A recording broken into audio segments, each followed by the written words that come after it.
মালঞ্চ দেবীর ঠাকুরপো অম্বরীশ বাবুর বহুদিন চাকরি নেই। মালঞ্চ দেবী নিজের গয়না বিক্রি করে তাদের সংসারে দিচ্ছেন।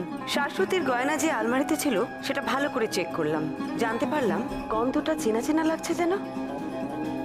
আরেকটা বাক্স দেখি তো। সুনন্দা দেবী আমাদের রান্নাঘরে ডাকলেন, আমি প্রশ্ন করলাম কিন্তু ওদের বাড়িতে খবরটা দিল কে? দোলনের ধারণা তাকেই শাশ্বতীর বাড়ির লোকেরা সন্দেহ করছে। কান্নাকাটি করো না, তুমি থামো তো বড় বৌমা। ওনারা নিজেদের মনের খুশিতে যা খুশি বলে গেলেন, আর তাই শুনে তুমি নিজেকে দোষী ভাবছো? ওনারা ঠিক কি বলেছিলেন বলো তো? এভাবে যেখানে সেখানে হেলা ফেলা জিনিস ফেলে রাখলে লোকের তো নজর পড়বেই। আমি ঠিক করেই রেখেছিলাম। তোমরা সব কি বলছো? এই থামো তুমি, সব জানা আছে আমার। মানুষ চিন্তা আমাদের ভুল হয় না। অত টাকার গয়না বলে সব মাথা ঘুরে গিয়েছিল না? গয়নার উপর কার নজর ছিল আমি সব বুঝেছি। শুনুন, আপনার জানার মধ্যে ভুলও থাকতে পারে। না না, সেটা যে নেই সেটা তো এই চুরিতেই প্রমাণ হয়ে গেল, তাই না? আমি কিছু বুঝতে পারছি না ভেবেছেন? তখন ওই অত গয়না বলে কার চোখ টাটিয়েছিল আমি সব জানি।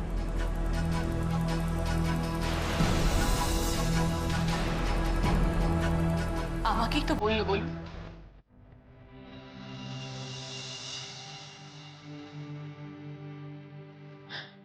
আচ্ছা, কি করে ভাবলো বলুন তো যে আমি চুরি করব?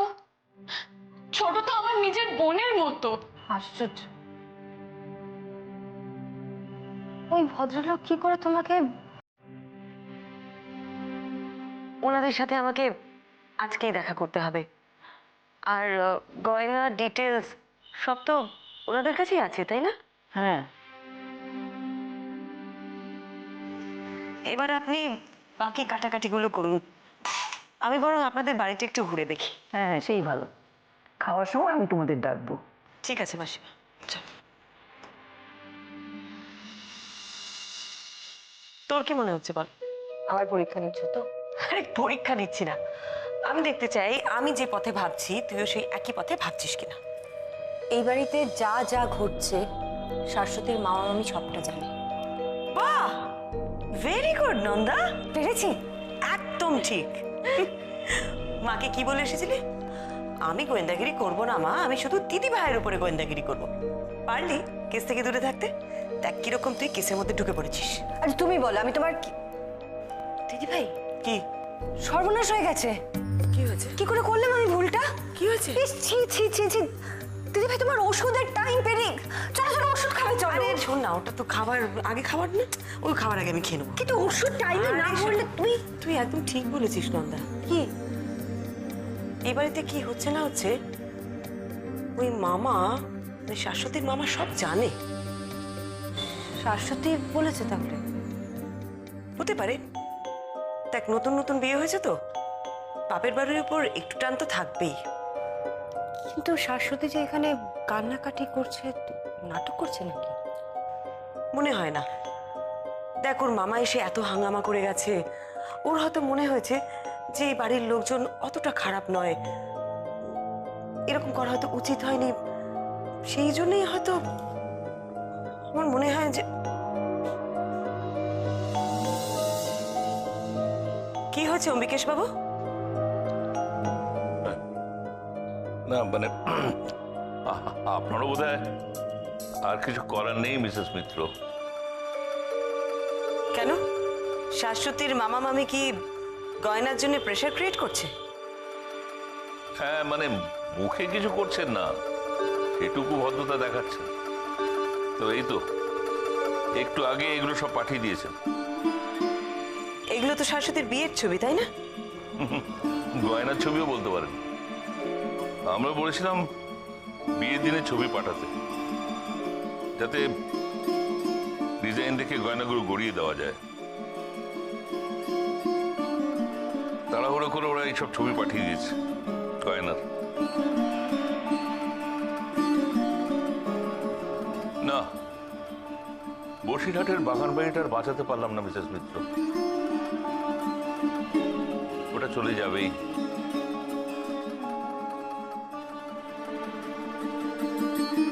অমি আর অনি ওখানে একসাথে একটা হোটেল তোলার কথা ভাবছিল, কথাবার্তাও এগোচ্ছিল, কিন্তু যাক এখন ওসব তো আর হবে না। এখন পরিবারের মানটুকু বাঁচানোই দায় হয়ে দাঁড়িয়েছে। আচ্ছা, ওই বাড়িটা বিক্রি করা ছাড়া কি আর কোনো উপায় নেই? আপনি বলুন না, আর কি উপায় আছে? এত টাকার গয়না গড়াবো কি করে? কোটি টাকার উপর গয়না ছিল, অত টাকা আমাদের নেই, বিশ্বাস করুন। আমি রিটায়ার্ড, আমি যে চাকরিটা করছি সেটাও খুব একটা বড় কিছু নয়, ও অন্য জায়গায় চেষ্টা করছে।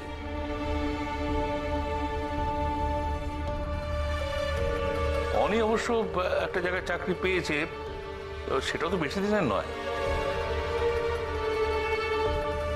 মাত্র কয়েক বছর হলো পেয়েছে, তেমন সঞ্চয়ও নেই। আমি কি ছবিগুলো একটু দেখতে পারি? হ্যাঁ, নিশ্চয়ই নিশ্চয়ই দেখতে পাবো।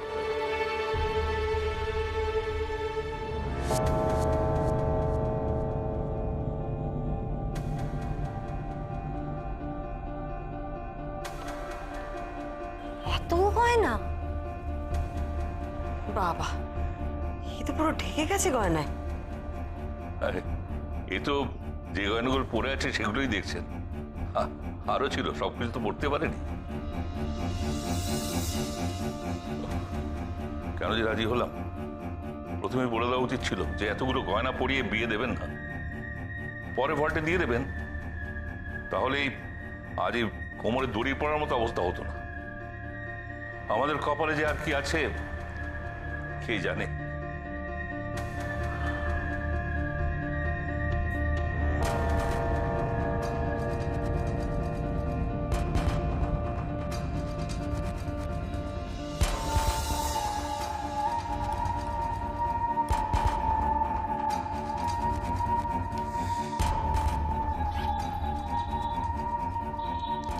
এই যে তোপসে ম্যাডাম, ভাবনা শুরু হয়ে গেছে? পুরো ব্যাপারটাই কেমন আজব। বিয়েতে যতটুকু গয়না লাগে তার থেকে বেশি, অনেক বেশি। এক গাদা গয়না দিয়ে বিয়ে দিল।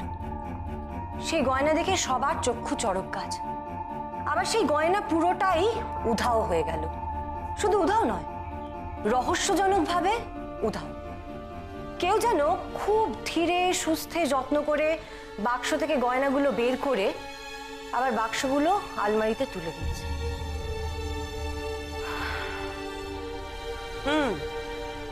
খুব যত্ন নিয়ে চুরি বলা যায়। ঠাট্টা করো না। সবার মুখে শাশ্বতীর মা মামির কথা শুনে না আমার খুব অবাক লাগছে জানো। দেখো দিদি ভাই, এই একদিনেই আমরা বুঝে গেছি এই বাড়ির সবাই কত ভদ্র সজ্জল। সেখানে ভাগ্নির বিয়ে ঠিক করার আগে শাশ্বতীর মা মামি তো এই বাড়ির ফ্যামিলির সবাইকে দেখেছে এরা কত ভালো একটা ফ্যামিলি। তা সত্ত্বেও কি করে দোষারোপ করছে আমি সেটাই বুঝতে পারছি না। আর কি মনে হচ্ছে তোর? যাই বলো দিদি ভাই, এই বাড়ির সবার আচরণে না আমার একটু খটকা লাগছে। এত বড় একটা চুরি হয়ে গেল, কেউ পুলিশে কোনো খবর দিল না। কি না, ফ্যামিলি প্রেস্টিজ বলে কথা। আরে বাবা, মামা যখন এসে সারা বাড়ি পুলিশ দিয়ে সার্চ করালো, তখন তাদের সম্মানহানি হলো না? জানি না বাবা।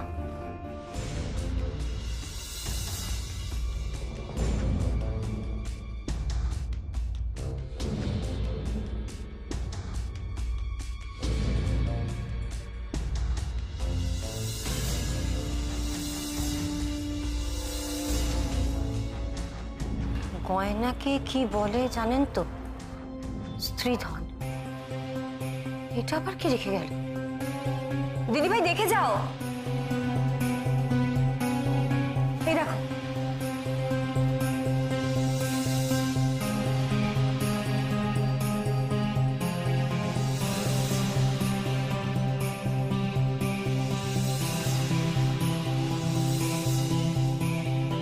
গয়নাকে কি বলে জানেন তো?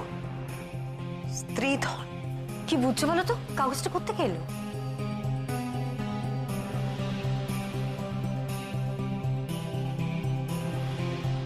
তার মানে আমরা এ ঘর থেকে চলে যাবার পর এ ঘরে কেউ এসেছিল? কেউ এসেছিল? কে? এই বাড়িরই কেউ নিশ্চয়ই।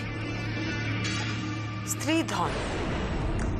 স্ত্রী স্ত্রী এসবের মানে কি দিদি ভাই?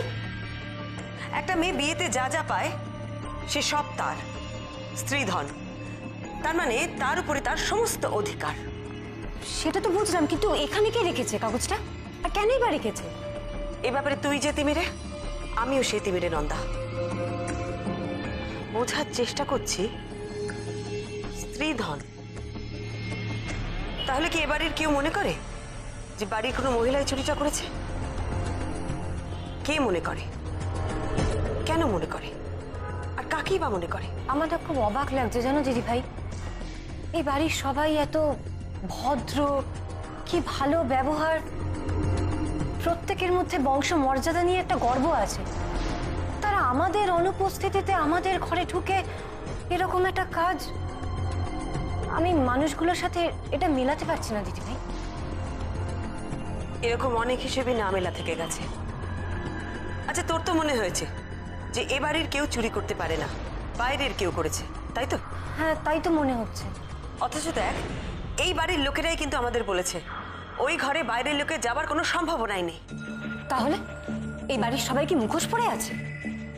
হয়তো। আমাদের এক্ষুনি এক জায়গায় যেতে হবে। কোথায় দিদি ভাই? শাশ্বতীর মামা বাড়ি। বড়নাথ বউ, মাছটা কিন্তু তুমি করো, বুঝেছো?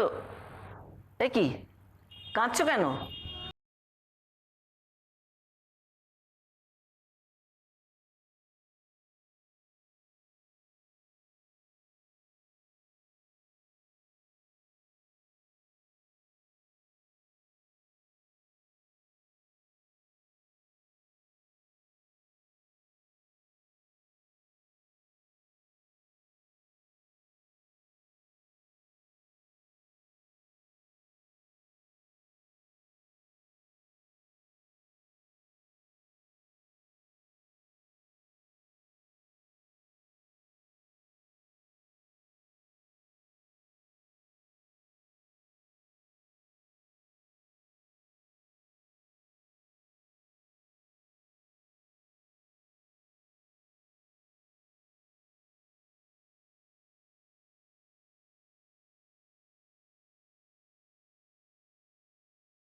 ওটাই তোর বিশেষত্ব, একদিকে সে গোয়েন্দা, অন্যদিকে গিন্নিমা। কেন মা দুর্গা যদি বর, অভয়, অস্ত্র একসঙ্গে ধরতে পারে, তবে পরমাই বা কেন পারবে না? মেয়েরাই পারে, বুঝলে, সব দিক একা হাতে সামলাতে। ভেবো না, দেখবে সমস্ত গয়না ওই পরমায় উদ্ধার করে দেবে। ঠাকুর যেন তাই করেন মা। আজকাল বড্ড ভয় করছে জানেন।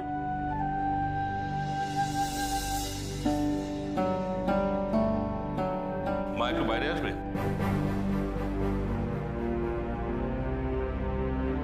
কেন রে, কি হয়েছে? এসোই না। দাঁড়া, আসছি।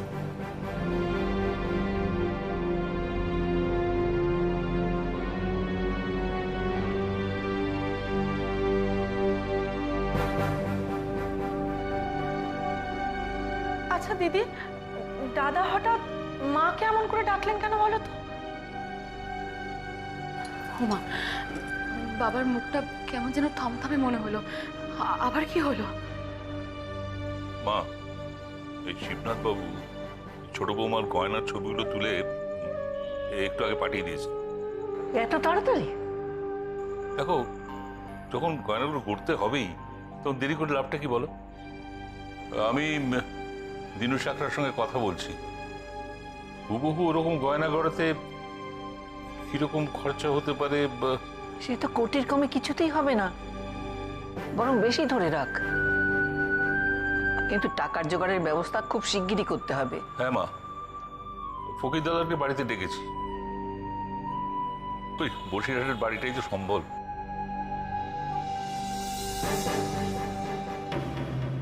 এ কি পরমা, কোথাও বেরোচ্ছ নাকি? হ্যাঁ মাসিমা, একটু বেরোচ্ছি, ওই শাশ্বতীর মামা মামির সাথে একটু কথা বলে আসি। ও এক্ষুনি যাবে? হ্যাঁ, ওদের সাথে কথা না বললে আসলে কেসটা নিয়ে এগোতে পারছি না, তাই যাওয়াটা খুব দরকার। ও দাদা বাবু, ও বড় মা, কি হয়েছে? ওই যে গো, ও তারা এসেছে। হাঁপাচ্ছিস কেন? চলে কারা কারা ওরা কারা? ওই যে তারা গো, নতুন বইয়ের মামা মামি এসেছে। দাদাবাবু বললেন আপনাদের খবর করতে। সে কি, ওর আওয়াজ এসছে? চল তো দেখি। দেখি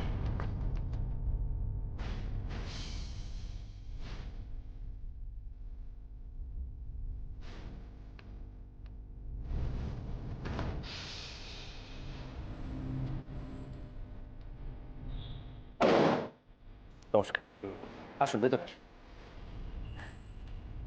আসুন। আসুন আসুন। একটু অসময়ে চলে এলাম। না না ঠিক আছে, আসুন।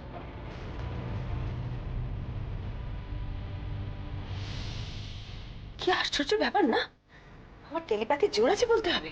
কোইন্সিডেন্সও বলতে পারো দিদি ভাই, আমরা ওনাদের বাড়ি যাবো বলে বেরোচ্ছি আর ওনারাই চলে এলেন। ভালোই হয়েছে এখানে এসে গেছে, এখানেই ওদের সাথে কথা বলে নেব। দিদি ভাই চলো না গো, গিয়ে দেখে আসি। কোটি কোটি টাকার গয়না দেওয়া মানুষ, তাদের কেমন দেখতে, কত বড় লোক বলো তো। আমার ভীষণ কৌতূহল হচ্ছে, চলো চলো চলো। এত ব্যস্ত হোস না, এক্ষুনি যাব না। আমি আগে আড়াল থেকে ওদের একটু দেখতে চাই, একটু বুঝে নিতে চাই, তারপর ওদের সামনে যাব। আয়। আসুন আসুন। আসুন।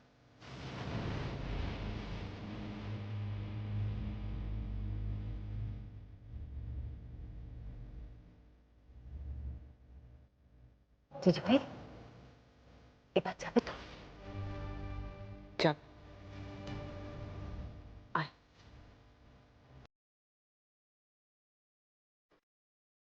আপনাদের পাঠানো ছবিগুলো আজই আমরা পেয়েছি বেমশাই।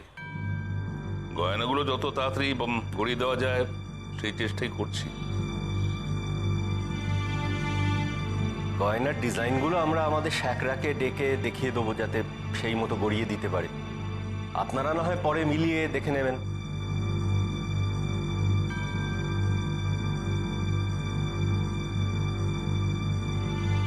দেখুন, আমরা সে কথা বলতে আসিনি বেআই মশাই।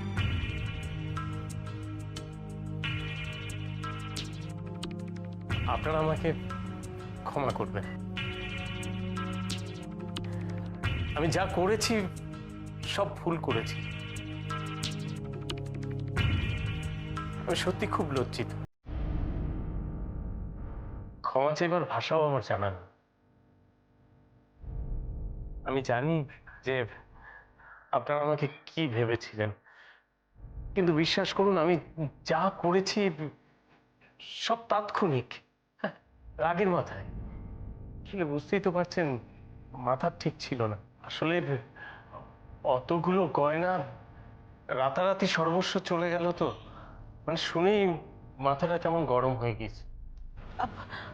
আসলে রাগলে ওর হিতাহিত জ্ঞান থাকে না, বিশ্বাস করুন। হ্যাঁ, আসলে সেই রাগেই আমি পুলিশ ডেকে ফেলেছিলাম। ছি ছি ছি, কি অন্যায় করেছি আমি আমি পরে নিজেই বুঝতে পেরেছি। মাসিমা, বেয়ামশাই, আমি আপনাদের প্রত্যেকের কাছে হাত জোর করে ক্ষমা চাইছি।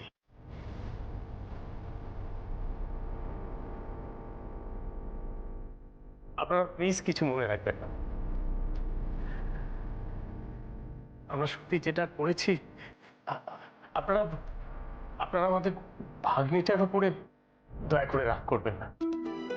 আসলে বাপ্পা মরা মেয়ে, আমাদের পক্ষে যতটুকু সম্ভব ওকে যত্ন করে বড় করেছি। বড় দুঃখী মেয়েও। না না, এ আপনি কি বলছেন? ও আমাদের ঘরের লক্ষ্মী, আর ওকে আমরা বউ করে এনেছি। ওর উপর রাগ করবো কেন? হ্যাঁ মাসিমা, আপনার উপরেই কিন্তু দায়িত্ব দিয়েছি আমরা। যদি কোনো অপরাধ হয়ে থাকে আপনি ক্ষমা করে দেবেন নিজ গুণে। তার কোনো অপরাধ নেই, সে তো ভালো মেয়ে। আর আপনার সেদিন মাথা গরম হওয়াটা খুবই স্বাভাবিক। কত টাকার গয়না, তবে সেই গয়না আমরা গড়িয়ে দেব, আপনারা সব পেয়ে যাবেন।